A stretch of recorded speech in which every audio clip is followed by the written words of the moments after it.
being open, human, and honest about where we're at today. But let's kick it off anyway. Thanks everybody for joining.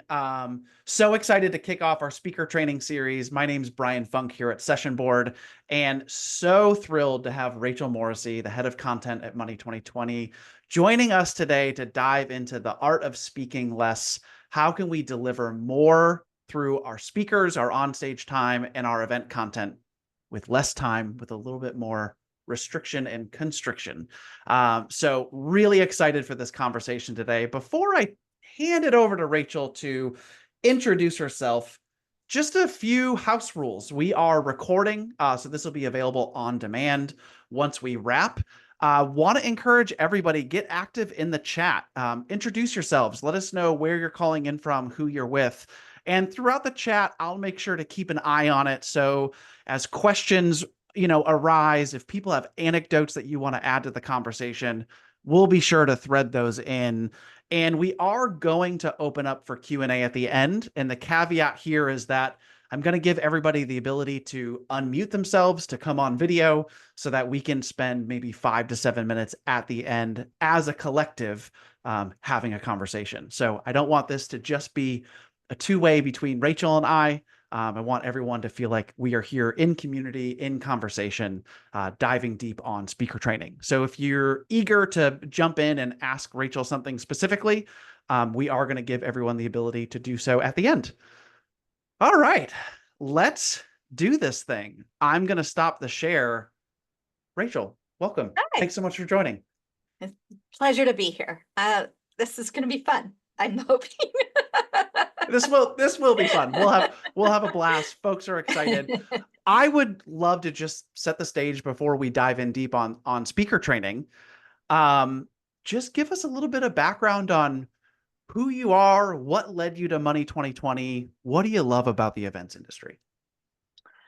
Okay. Well, my background is a little funny because I didn't really come up through the events industry. So I was a theater major. Shout out to all the theater majors who can do a little bit of everything. And then, and I worked in theater for a little bit, and then I ended up going to Washington, D.C., and I worked for a couple of different people in Congress. And then I worked in basically I was a lobbyist. We can paint it all kinds of nice things. And then I went back to grad school because I noticed that a lot was happening with social media. And so, as everybody did with the onset of Facebook and everything. And so I went back to grad school in 2011, and I was studying media, and not the media like the news. I mean, there's that too, but the nature of how we really communicate with each other and the nature of mediums and what that means. Marshall McLuhan's "The Media is the Message" sort of became the Bible of that whole background. And so I started looking at that. And while I was there, I started a podcast on the subject matter that I do at Money 2020, which is the fintech industry. And I did that for 5 years, which was incredibly good training for what I do now, actually. And then Money 2020 was looking for people who had some depth of experience with the industry, some depth of understanding of the content, and people who knew how to book speakers and people who knew how to put together content. And so I joined them, and I've been with them for 5 years.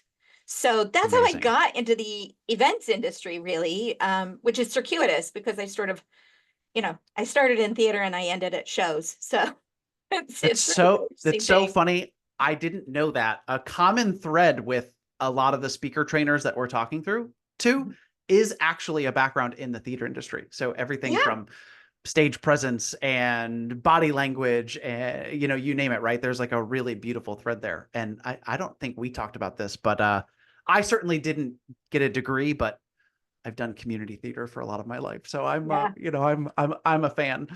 So to also set a little bit of context, Rachel is one of Session Board's 2024 event content pros to follow. So she has been named to a list of the leading event content experts in the industry. We absolutely love what she's doing at Money 2020. I believe you were nominated by a peer.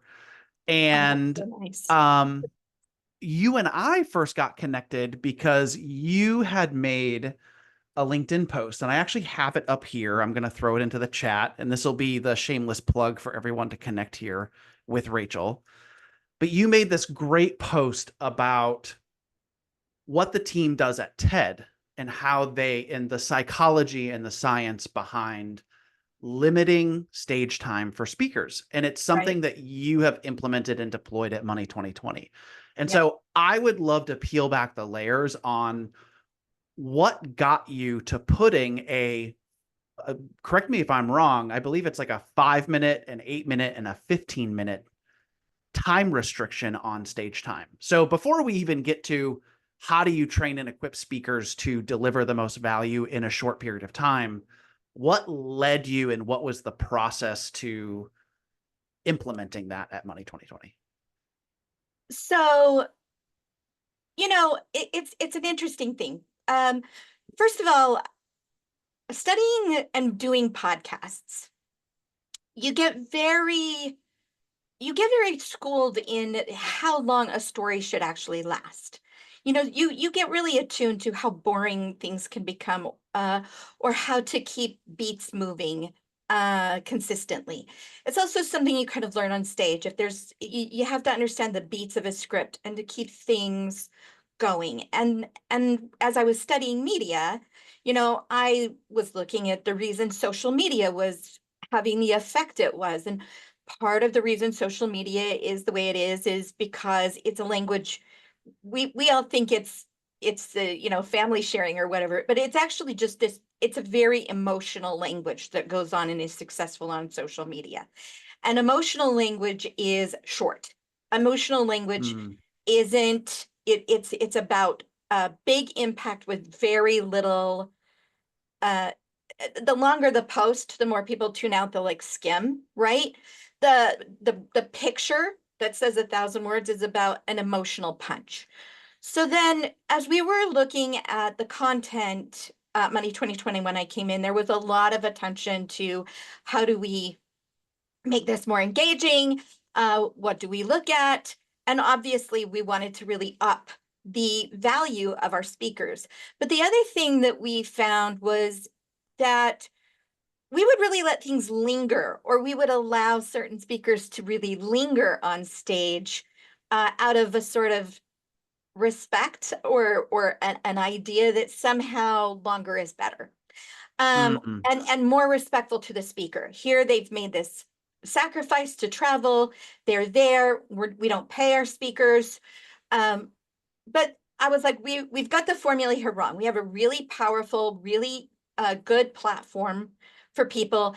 And what we owe them is not the most time. What we owe them is the chance to make the most impact. It isn't mm, about time. And so then I started really looking at stuff around attention spans. And we were all raised on Sesame Street. They vary their fast and slow. They keep their segments short. They're looking at attention spans. You look at the news media, the average radio story is 45 seconds long. The average TV story is 60 seconds long in the news. You look at This American Life and the podcasts that I love, and you look at the beats and how often they actually change direction or switch out stories. And this is one of my favorites because I was raised going to church every Sunday. And a good preacher or a good speaker at church, they'll bring up a story, then they'll talk about why, then they'll bring up another story, then they'll talk about why. They're constantly reintroducing the nature of what they're talking about through story. And so we really thought that the point isn't to have a 30-minute sermon. The point is to have an impactful sermon. Well, it's the same kind mm, of idea, right? So we just started limiting and giving the opportunity to a few more people with the 5-minute ones. We started really limiting some of the speakers who are probably used to 30-minute linger, addresses, the and lingerers. said this isn't good for the audience. And in the end, what's not good for the audience isn't good for you. So we're going to give you 15, and we might add a few minutes for Q&A if we really feel it's necessary, but and we got all kinds of pushback, which is why I wrote the Yeah. post, because I was like, you know what, guys, really impactful messages have been delivered in less time, and you guys are talking about less, you're not changing the course of history, and these did. So you can do this in less than 20 minutes or 30 minutes or however long you think the sun should shine on you. So I I love it. I love it. How like with some of the maybe some of the negative responses that you've yeah, gotten, right? Because part of what you're doing is you're forcing a bit of a mindset shift, yeah. and an expectation shift in, for your speakers. Um, I'm just kind of curious, like, how did you and your team navigate objection handling? Like how did that play out in your process of getting people excited about participating in the event? So okay, so the biggest pushback obviously came with the 5-minute one, right? Because Yep. 5 minutes feels like a really short amount of time on stage, and it is. Um, and the way that we handled that at first was I just explained, look, you know, I'm trying to give a couple people the ability to talk about stuff that's very unique and very niche. And we were careful Mm, to choose presenters that were not trying to talk about some general thing around innovation, or here we're trying to inspire you to reinvent the wheel. We chose speakers that were very pointed in the objective they wanted to achieve. One of them, probably the best one, she wanted to talk to the industry about utilizing ex-felons as a talent pool, especially as we were developing in tech, because it was a huge underrated talent pool, and they felt that their own experience with using ex-felons and training ex-felons had been so fruitful. And hmm. that's a very, very specific topic, right? That's not some general, we're going to talk about, I can speak to payments or something like that. So we gave her 5 minutes, and she embraced it. She used 10 slides in 5 minutes, kept it going, kept it visually engaging, kept herself really pointed and passionate. And at the end, she got an ovation. Like, people stood up Hmm. and clapped for her. And the reason that it was not just what she was talking about and that she was passionate about it, but it was she made those points so clear so quickly. She had to really think through what was vital for her to say. And because she had to really think through what was vital, she wasn't meandering or wondering whether or not what she was saying was going to hit. And she also wasn't that concerned with whether or not her hair looked good or anything. Like, she didn't have time to worry about that kind of stuff. So, yeah, the impact of her being able to do that, she had a ton of people crowd around her immediately after. Hmm. And I thought, well, this is a kind of a proof in the pudding, right? If we pick people with topics that are targeted, and we give them just that amount of time where they can come on, make their case, and have an impact, we actually give them what they want, which is people being interested in what they have to say and engaging with them. And as much as people want to believe you're engaging with someone while you're on stage, that is partially true. You engage with an audience with your presence. But if you really want to Hmm. talk to somebody that's been on stage, you're not talking to them while they're on stage. You're talking to them as soon as they get off. And so it gave her the presence in the conference, and it gave her the ability to really say, hey, I have a lot of inside information on this. Come see me right afterwards. And she was literally surrounded right afterwards. And that happened for a couple of That's times. So amazing. as I was talking to speakers about that, I had a proof in the pudding experience, right? I had that, and I could say, this is what can happen. Um, and so we've really pushed on that. Now, speakers still give me a hard time about that short one.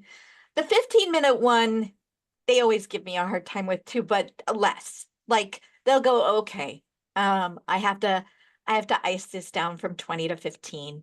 This is okay. I can do this. I can Um, make this work. I can make that work. Um, but the 5 and 10 minute ones I get the most pushback on. And the reality is we're doing them a huge favor because Mm, that's actually how long they're interesting to the audience. And we're not yep. giving them a chance to be boring.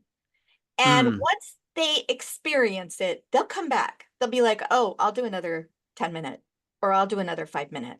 Because because the point was to make an impact and then talk to a bunch of people. And so we have that, we have that proof now. So that's how I handle it. I go, look, this is the way this goes. But the first time that we really pushed back on it was the hardest because they were like, mm, I only have what? That's so short. yeah. And I'm like, you won't have any time to waste. Introduce yourself and get to your points. That's amazing. Well, I love kind of what you're doing. You're doing two things at once, right? You're creating high value for your attendees. Correct me if I'm wrong. I believe even in our conversation prior to this, you had mentioned that one of the results was you're seeing year over year increases in NPS surveys. Oh yeah. Um, Our what NPS score went up every year since we started employing this. And that's not just amazing. this, there's been other stuff we've employed, but our NPS score has gone up every year. Yeah. That's incredible. So you're seeing like proof in the pudding from the audience telling you this is increasingly something of value. And then you're also creating an experience where the real value that a speaker gets isn't just their time on stage. It's the fact that like you could actually be the buzz of the conference. You could be Right. congregating and having connection off stage, right? It's that kind of like ripple effect out. And And if you've ever been to an event, there's always people who are like, what's said on stage isn't as interesting as what's said in the bar after people were on stage. And you get that comment all the time, which is really irritating if you're planning content at a conference. You're like, okay. So I was like, fine. I'm going to challenge you. Say what you would say at the bar on stage, first of all, mhm, and then get repeated at the bar. The biggest compliment you can get at a conference is somebody repeating something that you said on stage, even if they're mm, trying to take credit for it. It is seriously the most sincere form of flattery. They'll be like, oh, I'm going to mm, steal that because that I can go back and share that with my team. I can go back and I can give that to my boss. I can go back and I can say, hey, we should really look at this because of this one reason. You get somebody to repeat a line you said, it's way more valuable than extra time. mm. I love that. And I love that advice around say on stage what you'd say at the bar. That's fantastic. You said something earlier and it was just the way that you positioned it, but you said do you handpick your speakers or do you have call for papers? Do you do both? Like how does your speaker selection play into this as well? We do both. You do both. Okay. Um, and I don't have a call for speakers, I have a call for sessions. And the Okay. only reason I differentiate that is a lot of people will raise their hand and say, yes, I'd like to speak. I'd like to be a thought leader, which I always want to say, well, good, that's a good idea. You go have a thought and lead with it and then come back and tell me how that went and we'll talk about that.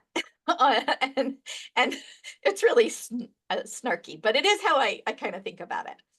Um, but my point of having a session call instead of a speaker call is they in a speaker call, almost all speakers will say, "Oh, I can speak to cross-border this," or you know, they'll give examples of general topics that they can speak to.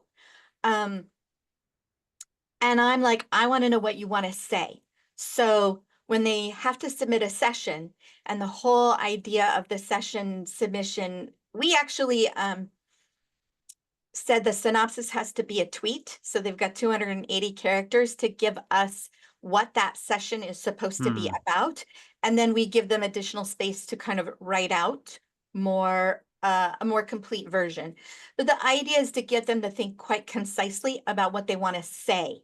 Because what you Nice. want to speak to is a topic, but what you want to say about that topic is how I know, oh, you're going to push this button or you're going to push in this direction. And that way I go, okay, he's got a panel that they've submitted.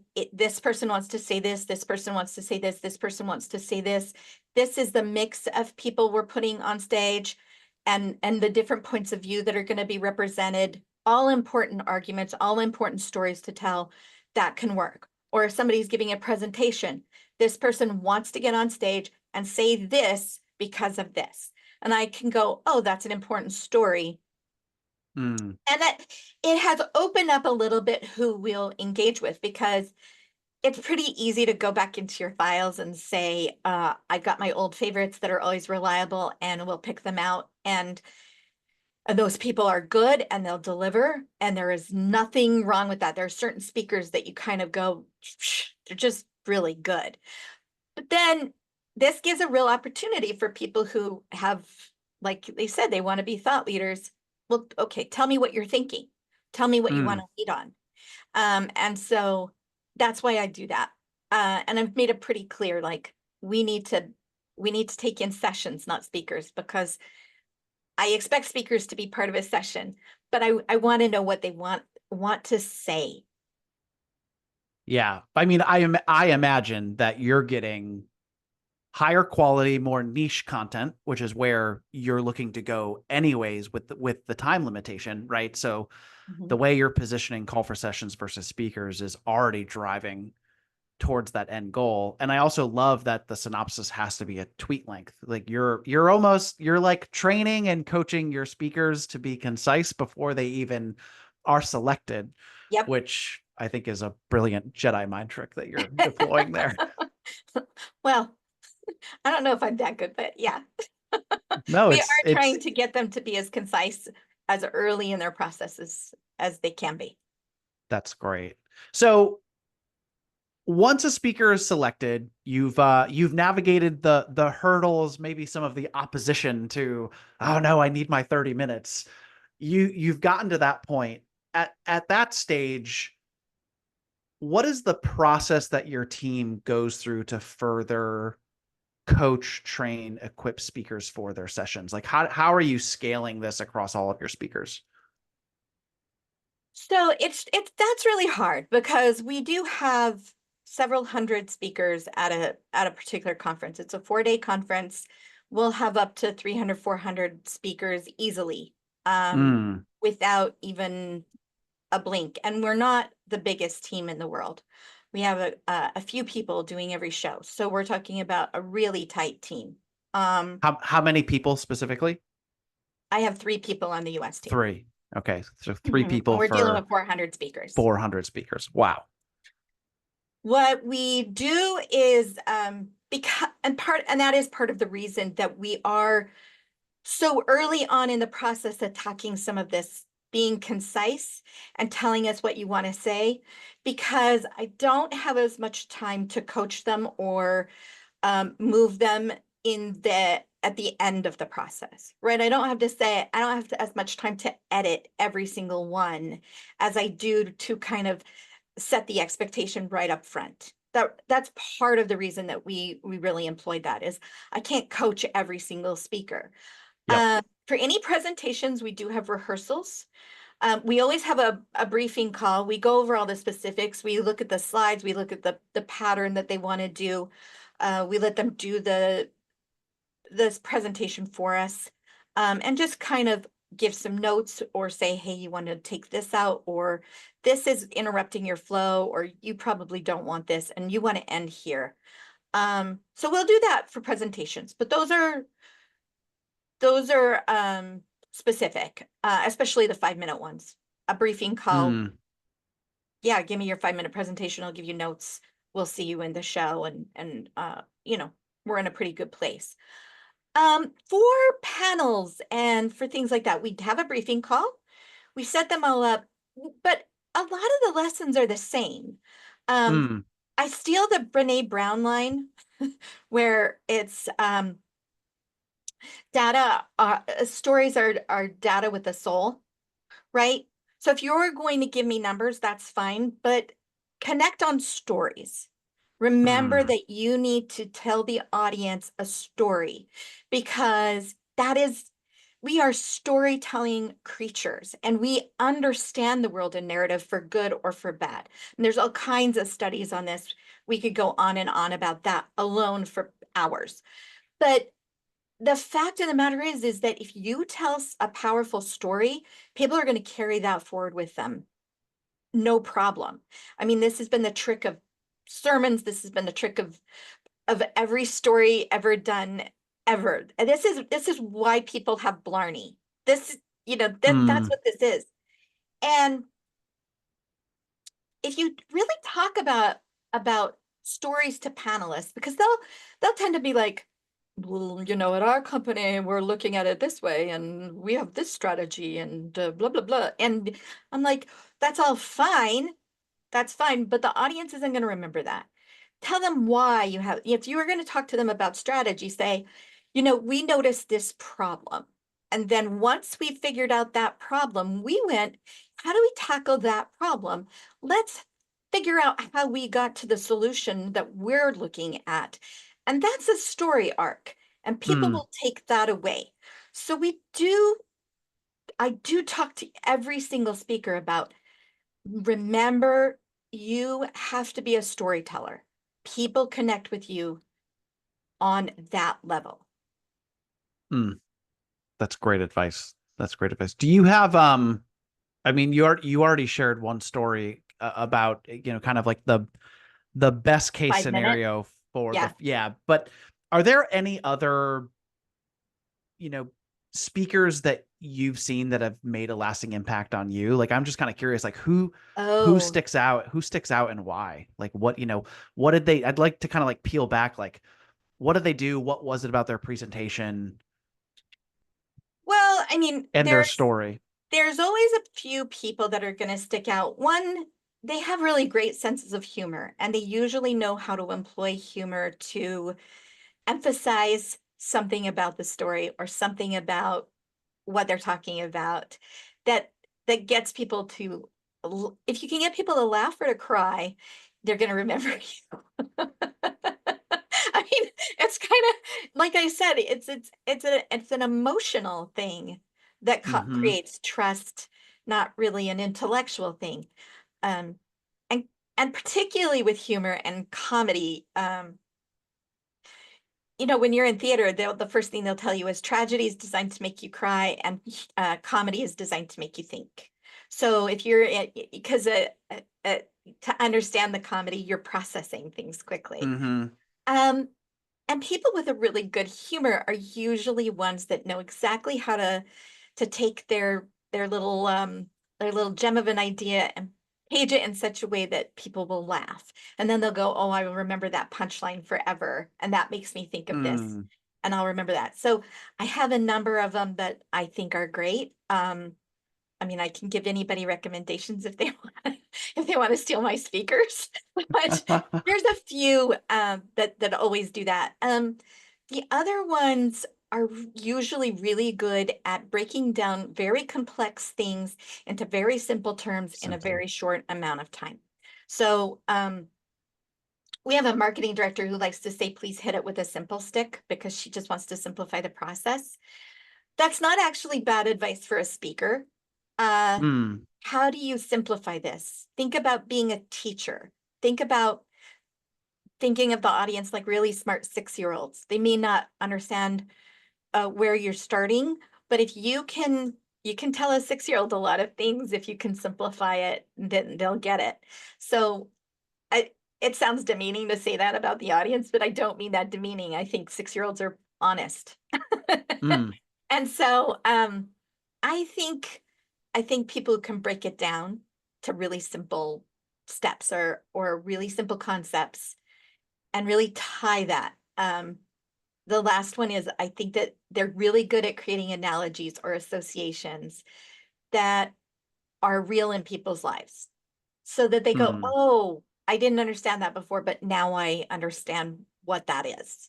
And now I'm engaged because now I get what you're saying. And I can start to see the vision in the future that you're talking about." So those are the things that usually stick out. They're usually good teachers. They usually have a sense of humor, and they usually simplify really hard concepts into really simple analogies or simple things people can grasp. I think what you're sharing is resonating. In the chat, Elizabeth George just shared that she sat in on panel prep and the moderator urged every panelist to have a story for every single question that they had, and it made an incredible impact. Yep. And Kristen just added that stories add credibility and humanity to the topic at hand. So Yep. people want to be seen, not to quote Oprah, but do you hear me? Do you see me? And does what I say matter to you? That's the three Yes. questions every person is asking. So, how are your speakers answering those three questions in the time that they have? Yeah. Yeah. Um, something else, I kind of want to flip the switch a little bit. Something else that you talked about that plays a really powerful role in a speaker's ability to make an impact on stage is actually what's happening behind the scenes with your team, specifically operations and content teams. Yeah. And so, I mean, I'd love to dive into that a little bit. And, Yeah. can you share a little bit more about why it's so important for you to have alignment between your ops team and your content team and how that influences speakers? Well, in our case, I mean, I have an ops team that specifically works around content. So they Hmm. they do all of the onboarding for the speakers, get all of their information. They are in contact with all of the speakers. And also they are the ones that are like, yeah, we're getting the mics ready and we want to make sure speaker preferences are accounted for. We're making sure the stages are looking a certain way, and they want to make everything about the stages and the experience for the speakers sing. So that's really a goal of theirs. And so one of the things that I think super important is that as I'm communicating with them, we're not giving speakers two different versions of us, right?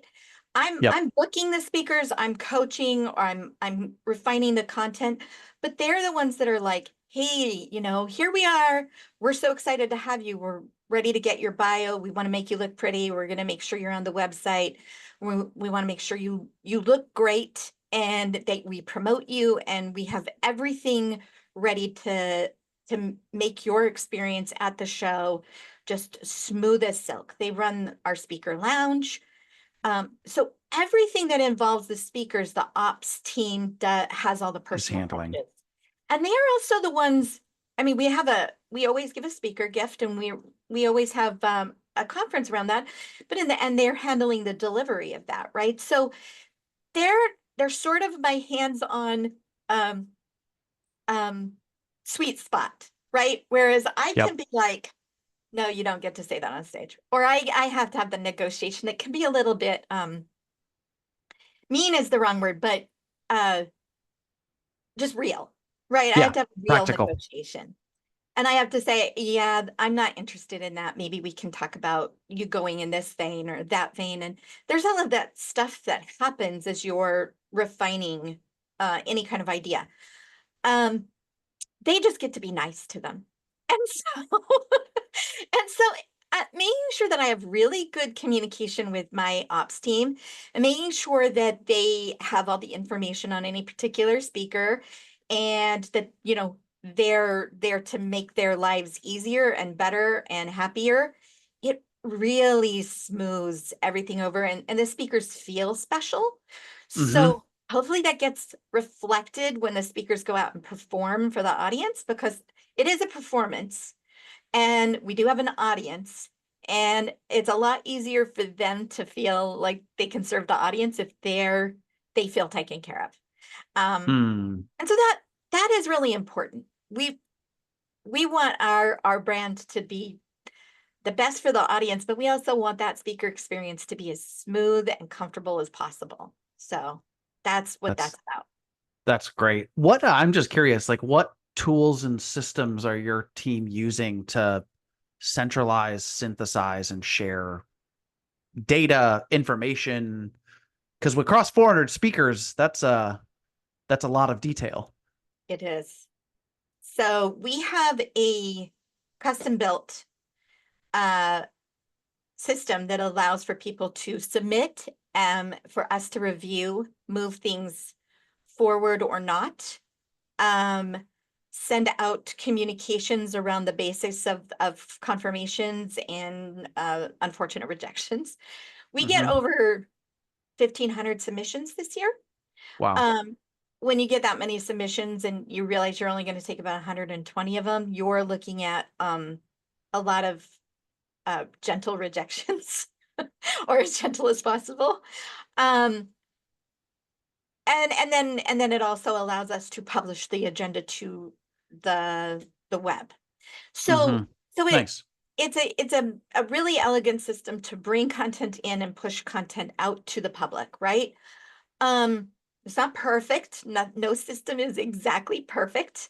There are things I think that we're going to be looking at to augment this in the near future. But Nice. that's the basic of what we've been working for. And then, good old Slack Yep. Just and meetings and over communication. over Yeah, communication. I often like to say, having worked in tech for a long time, is that systems are about people, processes, and platforms, and you need all three working together in order to effectively use a tool. So, Yeah. And I read a really interesting quote recently that says, good people will be beaten by a bad process every time. So, well, I don't, it's weird because I am a process person, but I'm not a process person. Like I love to set up processes. My favorite part of the conference is usually over by the time the conference opens. My favorite part of the conference is making it. Like mm, it's sort of like when I was in theater, my favorite part was rehearsals and builds and things like that. Because that's right. And I love to perform, but bows were really hard for me going out and saying, mm, you know, yes, I'm so great. look at this great That's a job I did. really, that's not necessarily my favorite part, but making the show is my favorite part. And so that's where I get my juice. That's where I get my energy is I'm like, yes, this is going to be so good. We're making this. It's so fun. And maybe it's because that's when it's perfect and and nothing can ever be exactly what you dream of it to be in the end. You have to live with the reality of things happen. Yep. But I think that when you're talking about that kind of thing, if you have a process that's broken or you don't have good communication, there's no way for you to enjoy that. It's like, Mm, I mean, when we talk about all of this theater background being really common, think about painful rehearsals. Nobody wants to do that forever. Like that's what that is. A broken process is yep. painful. And it just steals people's enthusiasm and it steals their joy. And who wants to do that? Really, Mm, who can work in that long term? You're gonna start looking for something that you can't have joy in. And so that's yeah, you have to have good that's processes. That's wise. That's wise advice. I'm conscious of time. I have one Sorry. question that I'm leaving in my back pocket, but there was a question that came through Q&A, so I want to make sure we give folks a chance to have their questions answered. The other thing I'm going to do right now is I'm going to give everyone the ability to unmute themselves, and I'm also going to give everyone the ability to start their video. Completely optional. If you're working at home, in slippers with a hot cup of coffee, no worries. But if anyone wants to come on and ask a question, please feel free. And in the meantime, while folks decide if they're up for that or not, Kristen Shoup did have a question. She asked, what design elements do you work into your event to allow time for attendees to network and engage with speakers? Do you market that as an advantage of attending? We do market it as an advantage of attending. We have all kinds of different meetups that we've implemented specifically. And we have mixed content networking pieces that we've put together specifically. And then our speakers are part of our industry. So we do have, you know, we do have a couple of celebrity speakers that come in and sometimes we will create a space for certain people to meet them based on, different elements that are going on in behind the scenes. But for the most part, our speakers are part of the industry. They get off our stages and they go out onto our floor. One thing that we do is we don't put our content away in rooms and then have a show floor. Our stages are designed to be experiences on our show floor. And that's Hmm. that's part of the purpose of all of this.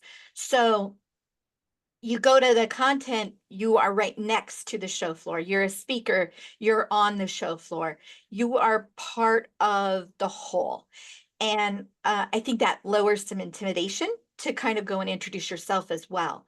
So our entire event feels like it's a combination of networking and speaking. It's not separate. That's great. That's great. I love the holistic approach. It looks like, if there are any other outstanding questions, feel free to come on video, drop them in the chat. Rachel, I think I'm going to start to close us out, but I think I love the timing of this conversation because first of all, you were very gracious with your time That's because nice. you are in the thick of event planning right now. I am. I probably owe about 200 people emails. They're all probably mad at me right now. Yeah. So yeah, they're watching, trying to get in a If you're word. mad, Can if you send I me owe you an email, I that? promise I know I owe you an email and I will get to you. I promise.